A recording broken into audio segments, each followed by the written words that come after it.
جو صبر کا ارادہ کرے گا اللہ صبر کی توفیق بھی عطا کر دے گا۔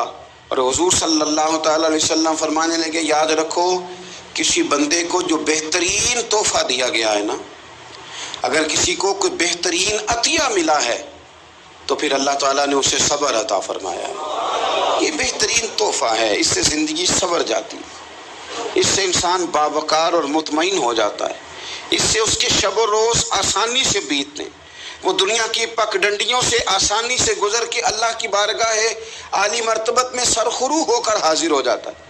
لیکن اگر بے حوصلہ ہو، صبر نہ ہو، پھر نقصان روز بروز بڑھتا ہے۔ اور پھر میرے رسول پاک صلی اللہ تعالی علیہ وسلم ارشاد فرماتے ہیں کہ اصل بات یہ ہے کہ اللہ تعالیٰ نا کسی بندے کا درجہ بلند کرنے کا ارادہ فرماتا ہے، لیکن اس کے اعمال اس طرح کے نہیں ہوتے کہ اس کا درجہ بلند کیا جائے۔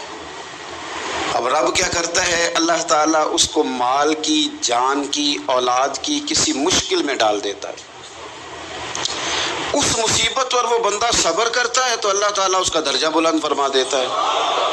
اعمال اس قابل نہیں تھے کہ درجات بلند ہوں، وہ اعمال کی بنیاد پر نہیں کر سکتا تھا تو اللہ نے کسی مشکل میں ڈال کے نا اپنے فضل سے درجہ بلند کر دیا۔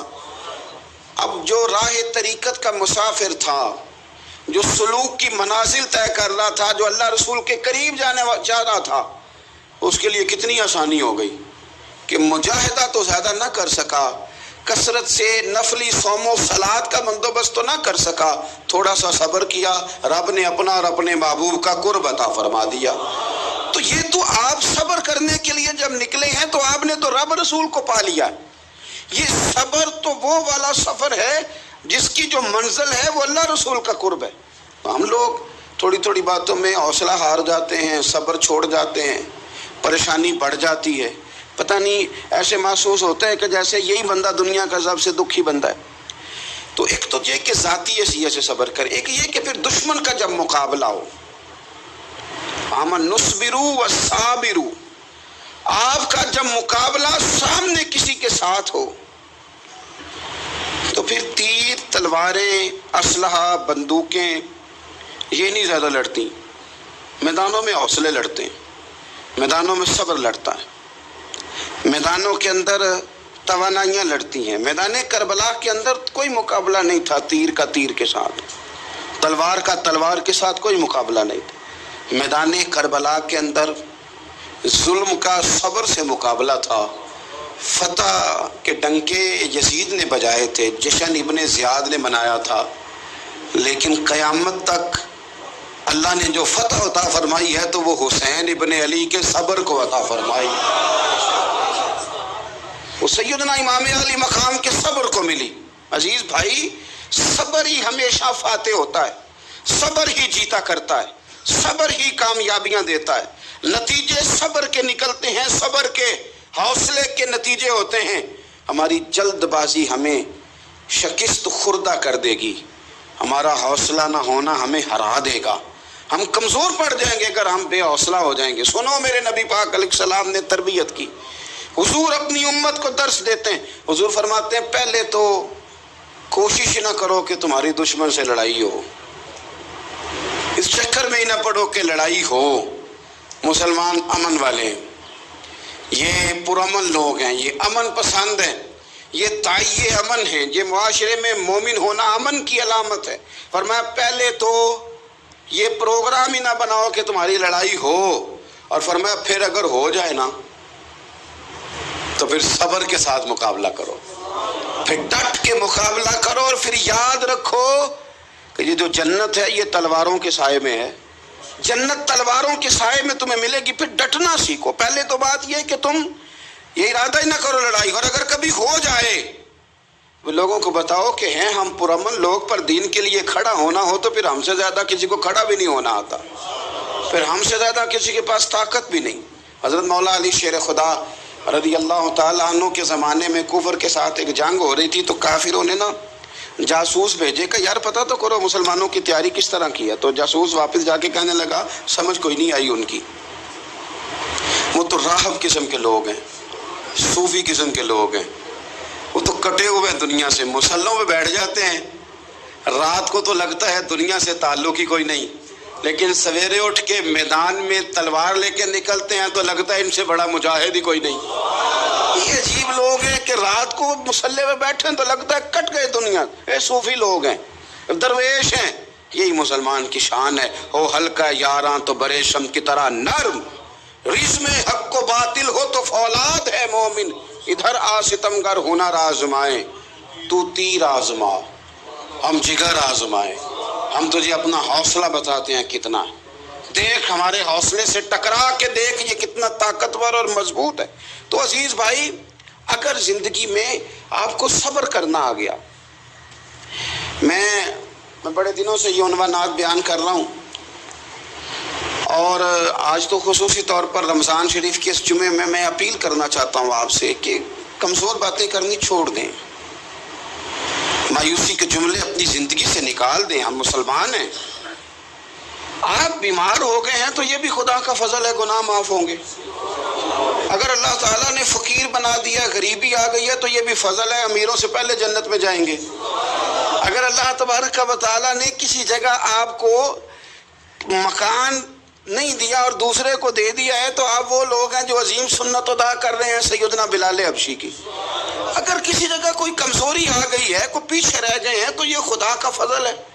اللہ تعالیٰ نے چاہا ہمارے لیے جو فیصلہ تو ہم اس پہ راضی ہیں، لیکن اپنی زندگی میں اور شکوے اتنے بڑھا لیے ہم نے، اتنے بڑھا لیے کہ لوگوں سے شکوے کرتے کرتے رب رسول سے بھی شروع کر دیے۔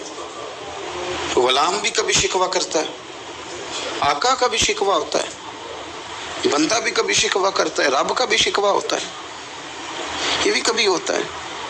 آپ نہ مانے پر یہ شکوہ ہے کہ میں بڑے ڈاکٹروں کے پاس گیا ہوں آرام نہیں آیا، نہ مانے پر یہ شکوہ ہے میں نے کبھی کسی کو ستایا تو نہیں پر میرے حالات نہیں ٹھیک ہوتے۔ آپ نہ مانے پر یہ شکوہ ہے کہ فلانے کے پاس دولت زیادہ ہے، اس نے پتہ نہیں وہ آگے نکل گیا اور میں پیچھے رہ گیا، نہ مانے پر یہ شکوہ ہے۔ کس سے کر رہے ہو؟ رب رسول سے۔ او ہس بولے تے دی مہربانی اساں تے لاڈ ہی لڑاونے نے۔ کس سے شکوہ کر رہے ہو؟ خدا کے بندو، غلام غلامی کرتے ہیں، شکوے کرتے ہیں کوئی۔ حضرت ام سلمہ رضی اللہ تعالیٰ عنہ، شوہر کا نام ہے ابو سلمہ، بیٹے کا نام ہے سلمہ، کہتی ہیں میں، میرا شوہر، میرا بیٹا، تینوں، چھوٹا بیٹا میرا، ہم نکلے مکہ مکرمہ سے مدینہ طیبہ جانے کے لیے۔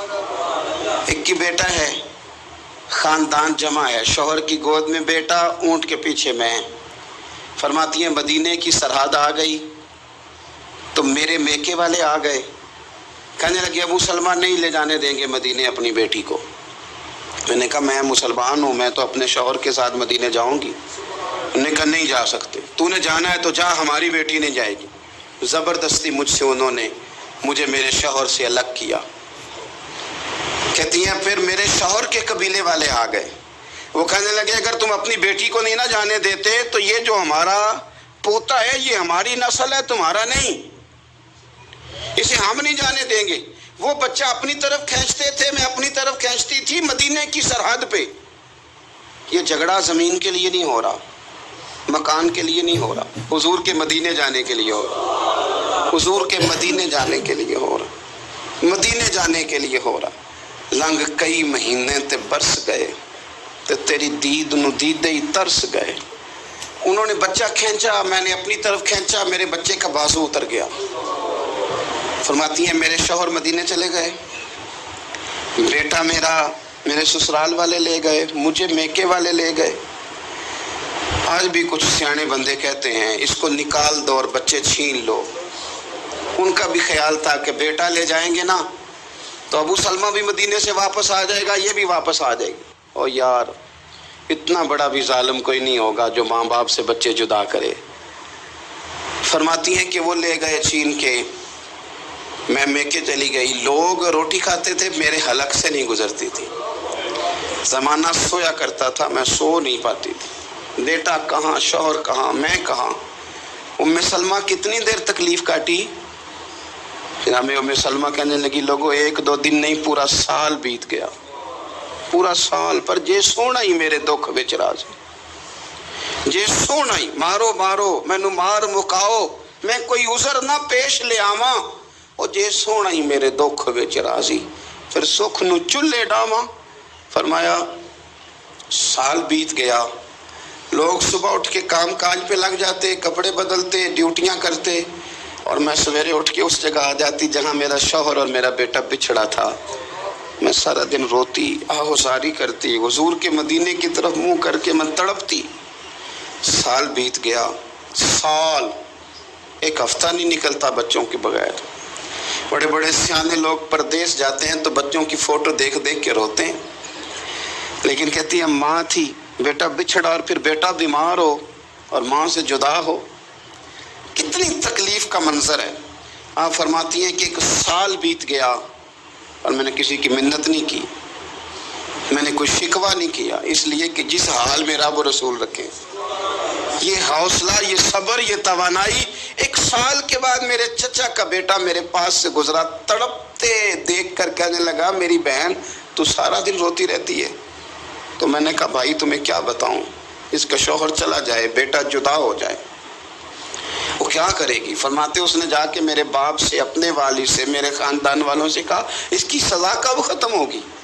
اس غریبنی کا قصور یہ ہے کہ یہ مدینے والے کا کلمہ پڑھتی ہے، اس کی غلطی یہ ہے کہ یہ مسلمان ہو گئی ہے، دین حق قبول کر لیا ہے، کیوں نہیں تم خیال کرتے؟ کہتے ان کے دل نرم ہوئے، وہ رضامند ہوئے مجھے مدینے جانے پہ. پھر اس نے کوشش کی میرے سسرال پیغام بھیجے، کب بس کرو، اور بچہ تو چڑیا کا جدا ہو جائے تو وہ تڑپا کرتی ہے، اور تم نے ایک جیتی جاگتی ماں کا بیٹا جدا کیا ہے. وہ بھی نرم ہوئے، رب نے اسباب بنائے، میرا بیٹا مجھے ملا. کہنے لگے تو رہ جا. میں نے کہا نہیں، تم مسلمان نہیں ہو، تمہیں پتہ نہیں نا، میں یہاں نہیں رہ سکتی، مجھے مدینے ہی جانا ہے. اکیلی اتنا سفر، جنگلوں کا رستہ، پہاڑی رستہ طے کر لو گی؟ میں نے کہا میں کر لوں گی. جنوں ویکھ کے ٹھر دیاں اکھیاں نے تے جنوں ویکھ کے ٹھر دا سینہ ہے. ربا تیری ساری خدائی چ ایک ہی تے شہر مدینہ ہے. کہتی میں اونٹ پہ بیٹھی، بیٹا میں نے گود میں بٹھا لیا، میں سفر کرنے لگی، پر دل میں کھٹکا تھا کہ اتنا لمبا سفر، بیٹا چھوٹا ہے، کیسے کروں گی؟ کہتے مجھے عثمان بن طلحہ مل گئے. کہنے لگے کہاں جا رہی ہو بہن؟ میں نے کہا مدینے. کہنے یہ اکیلے جاؤ گی؟ میں نے کہا جانا تو ہے نا، کوئی ساتھ چلے نہ چلے پر شہر رسول تو جانا ہے نا. آپ فرماتی ہیں میں نے عثمان بن طلحہ سے نیک بندہ کوئی نہیں دیکھا، میرے اونٹ کی لگام تھام لی. جب مجھے اونٹ پہ بٹھاتے تھے نا، اونٹ بٹھا کے چلے جاتے تھے، میں بیٹھ جاتی تھی تو آ کے لگام تھامتے تھے. جب کہیں مجھے اتارتے تھے تو اونٹ بٹھا کے چلے جاتے تھے، میں اتر جاتی تھی تو اونٹ کو باندھتے تھے. سونا ہوتا تھا تو اونٹ بٹھا دیتے، میں اتر جاتی، وہ دور جا کے لیٹ جاتے. فرماتی تھی پھر میرے لیے میرے رب نے اسباب پیدا کیے اور میں مدینہ پہنچی.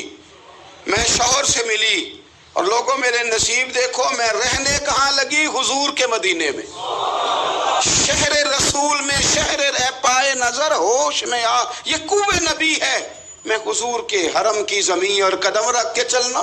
ارے سر کا موقع ہے او جانے والے، مدینے کے خطے خدا تجھ کو رکھے، غریبوں فقیروں کے ٹھہرانے والے. کہتی ہے میں وہاں بسنے لگی. آپ فرماتی ہیں مسلمانوں شاید مجھ سے زیادہ تکلیف کسی نے نہ سہی ہو، پر دیکھو ایک سال پورا میں تکلیف میں رہی، اور جب میرا صبر سال کو پہنچا، صبر کی عمر ایک سال ہوئی، تو پھر رب نے بندوبست کیا. پھر میرے گھر والے بھی نرم ہو گئے، سسرال والے بھی نرم ہو گئے، رب نے میرے آنے جانے کے لیے ایک بندے کا بندوبست بھی فرما دیا. پھر میرا شوہر تک بھی میں پہنچ گئی، مجھے مدینہ الرسول بھی نصیب ہوا. ایک سال میں نے صبر کیا تھا، رب نے مجھے مستقل مدینے کا ٹھکانہ عطا فرما دیا. لیکن جو بندہ صبر ہی نہ کر پائے، جو صبر ہی نہ، جو کہ جی بڑی دور سے آیا ہوں، بڑی دیر ہو گئی، بڑا ٹائم ہو گیا، کب جا کے مسئلہ حل ہوگا؟ وہ جو آپ نے بتایا تھا وہ تعویذ کب اثر کرے گا، وہ دعا کب قبول ہوگی، وہ فلانا معاملہ کب؟ بھئی یہ ڈیٹ تو آپ کو رب رسول ہی دے سکتے ہیں. بندہ تو کوئی اطلاع ہی دے گا، پیغام ہی دے گا، دعا ہی کرے گا. اگر زندگی میں حوصلہ ہی نہیں ہوگا، اگر آپ کو یہ قرار ہی نہیں آئے گا، ٹھہرنا ہی نہیں آئے گا کسی میدان میں. دیکھیں کچھ ایسی اذیتیں ہوتی ہیں جو اذیت ناک ہوتی ہیں، لیکن اگر غلامی میں آ جائے نا آپ تو وہ اذیت ناک نہیں ہوتی، اس چبن میں مزہ آنے لگتا ہے.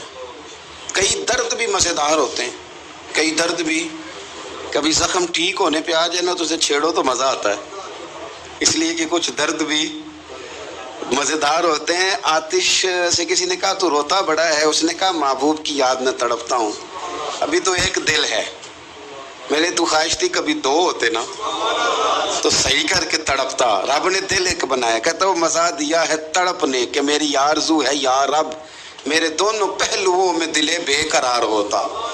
درد میں بھی مزہ ہے، پر شرط یہ ہے کہ لوگ درد میں بھی جینا سیکھیں۔ ہم نہ آرام میں جینا چاہتے ہیں، پنکھے کے نیچے جینا چاہتے ہیں، کاش کہ ہمیں صحرا میں بھی نیند کا مزہ لینے کا طریقہ آئے، پھر زندگی کے سارے راستے آسان ہیں، پھر ایک راہ بھی مشکل نہیں۔ لیکن چونکہ حوصلہ نہیں، صبر نہیں، وہ والا قرار نہیں جو ایک مسلمان سے رب رسول کا مطالبہ ہے۔ حدیبیہ کے موقع پہ نا نبی پاک صلی اللہ علیہ وسلم نے جو شرطیں کافروں کے ساتھ طے کی تھی نا، حضور نے نور بصیرت سے کی تھی نا، تو انہی شرطوں نے پھر فتح کے باب کھول دیے۔ ان فتحنا لک فتحا مبینا۔ ایک شرط یہ تھی کہ اگر کوئی مسلمان مدینے سے مکے آئے گا تو مکے والے واپس نہیں کریں گے، رکھ لیں گے۔ پھر غور کریں، کوئی مسلمان اگر مدینے سے مکے آئے گا تو مکے والے واپس نہیں کریں گے، اور اگر کوئی بندہ مسلمان اپنے آقا کی مرضی کے بغیر مسلمان ہو جائے اور وہاں سے وہ مدینے آئے گا تو حضور پناہ نہیں دیں گے۔ تو میرے بھائی، محبوب کی طرف سے آنے والا نہ صرف سوکھ ہی نہیں قبول کرنا چاہیے، دکھ بھی قبول کرنا چاہیے، دکھ بھی قبول کرنا چاہیے۔ ہمارا یہ مسئلہ ہے کہ ہم نہ میٹھی میٹھی کے قائل ہیں، کڑوی کڑوی کے قائل نہیں۔ اگر وہ کبھی دکھ دے نا تو محبوب کا دکھ بھی سکھ سمجھ کے قبول کرو۔ ہاں اس کی طرف سے کانٹا ہے کبھی تو اسے پھول سمجھ کے قبول کرو، وہ چبھے گا نہیں، انشاءاللہ مزہ ہی دے گا، وہ قبول تو کرو نا۔ تو اب حضرت ابو بصیر رضی اللہ تعالیٰ عنہ ایک صحابی تھے، ایک تو حضرت ابو جندل رضی اللہ تعالیٰ عنہ تھے نا، تو وہ تو حدیبیہ میں آ گئے، حضور مجھے لے جائیں، تو نبی پاک نے فرمایا میں نے وعدہ کر لیا ہے، ان کو بھی حضور نے واپس بھیج دیا۔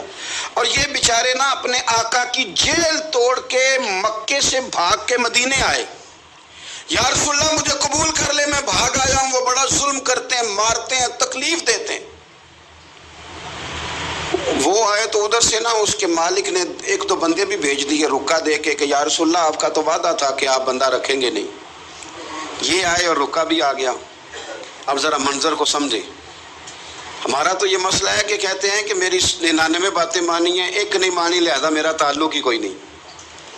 لیکن یہاں کیا کیفیت ہے، بندہ رو رہا ہے، تڑپ رہا ہے، حضور میں مار سے بچتا ہوا آیا ہوں، جیل توڑ کے آیا ہوں، مجھے قبول کر لیں۔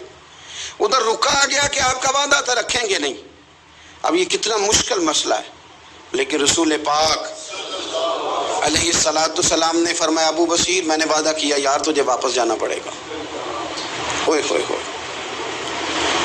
لوگ تو کہتے ہیں نا کہ وہ پیر صاحب نے کہا تھا تو میرا کام نہیں ہوا، لہذا میری بیعت ہی گئی، چھٹی ہو گئی، ماحول ہی بڑا عجیب ہے۔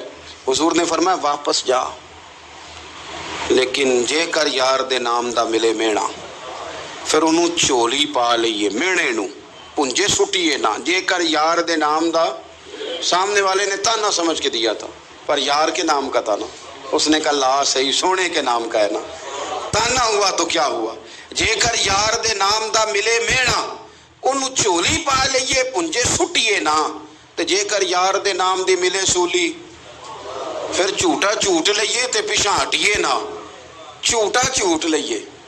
اب لکھنے والے کا بھی اپنا انداز ہے نا، وہ کہتا ہے یہ بھی میرے لیے جھولا ہی ہے، یہ بھی حرام کی جگہ ہی ہے، جھوٹا جھوٹ لئیے تے پیچھے ہٹیے نا۔ حضرت ابو بصیر رضی اللہ تعالیٰ عنہ سے حضور نے فرمایا واپس جانا ہے، کہ سونے ٹھیک ہے، کوئی شکوہ نہیں، کوئی گلہ نہیں، یہ بھی میرے محبوب کا حکم ہی ہے۔ اور کیا بات ہے، میرے نبی وعدوں کے پکے ہیں، کیا بات ہے، حضور نے جو کہا کر کے دکھایا۔ کہتے ہیں میں واپس جا رہا تھا، ایک دو بندے ساتھ تھے، جب مدینے کی حد گزر گئی نا، حضور نے تو کہا تھا نا مدینے میں پناہ نہیں دینی، تو میں نے اس سے کہا یار تلوار بڑی سونی ہے، ذرا دکھانا۔ اس نے دکھائی تو ایک کی میں نے گردن کاٹ دی، دوسرا ویسے ہی بھاگ گیا، اور بھاگ کے حضور کے پاس آیا، جی اس نے تو مار دیا ہے۔ تو سرکار فرمانے لگے میں نے تو وعدہ پورا کیا تھا نا، تم سے نہیں سنبھالا گیا تو معاملہ تمہارا ہے۔ اب حضرت ابو بصیر رضی اللہ تعالیٰ عنہ واپس آئے، عرض کی حضور اب میرے لیے کیا حکم ہے؟ حضور نے فرمایا میاں حکم وہی ہے، مدینے میں ہم نہیں رکھ سکتے، تم مدینے میں صحابہ تھے نا،